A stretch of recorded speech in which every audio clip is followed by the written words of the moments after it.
retailers can measure the impact of each marketing touch point, whether it be mobile, desktop, or in-store interactions. But addressing that challenge can enable a smarter marketing spend.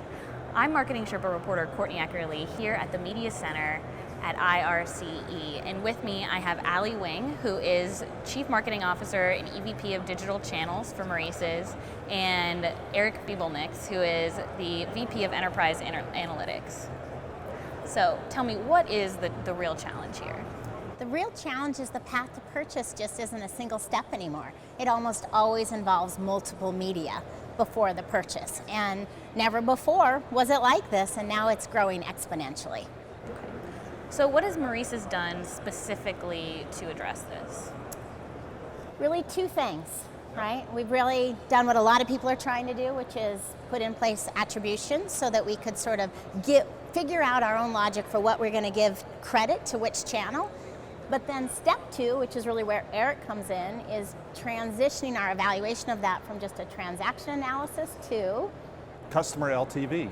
We're attaching customer data so that we get a long-term value and understand the customer we've acquired versus the transaction we just acquired. And I think one of the issues that a lot of marketers struggle with here is knowing which data points to focus on. There's so much that you know about your customers, what's important. My big theme, I always tell my teams, I have two.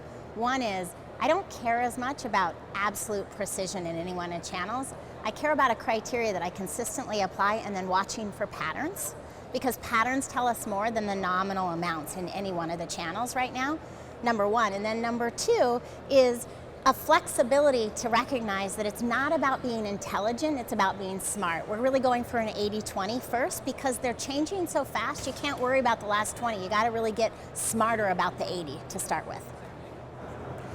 So how have you been able to kind of integrate that with your team and work across teams within Maurice's?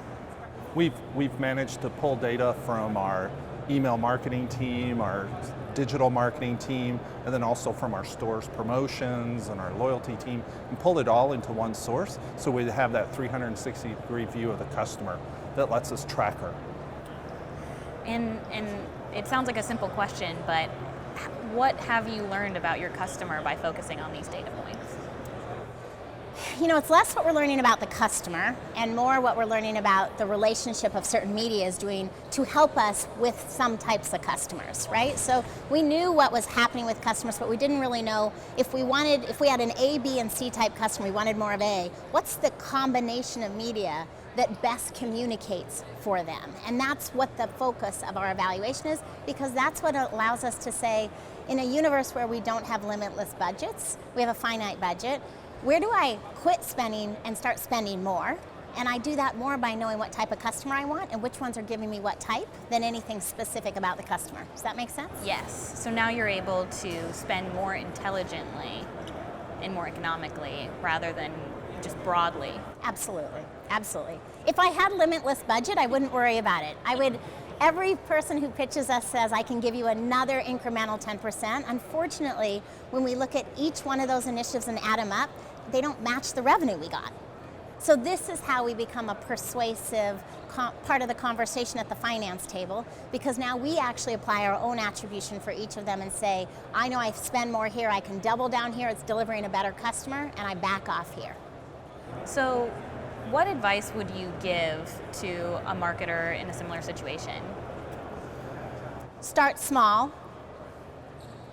Start small, run lots of test cases, prove and implement those wins, and then from that, you're able to build the ROI case to get to the next level, so that when we sit down with our CFO and say, hey, we're driving up costs, but we're also driving up our customer base and our sales per customer.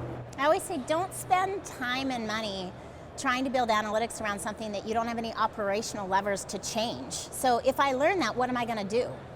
So ask, what can I do? What are the choices I have to change my behavior? And then go analyze what will allow you to make decisions about those choices. And that doesn't require you knowing everything. You got to get in the game and start measuring and going. Thank you both so much for sitting down with me and taking the time. Thanks for having us. And if you would like to learn more marketing tips, tactics, and case studies, please visit MarketingSherpa.com.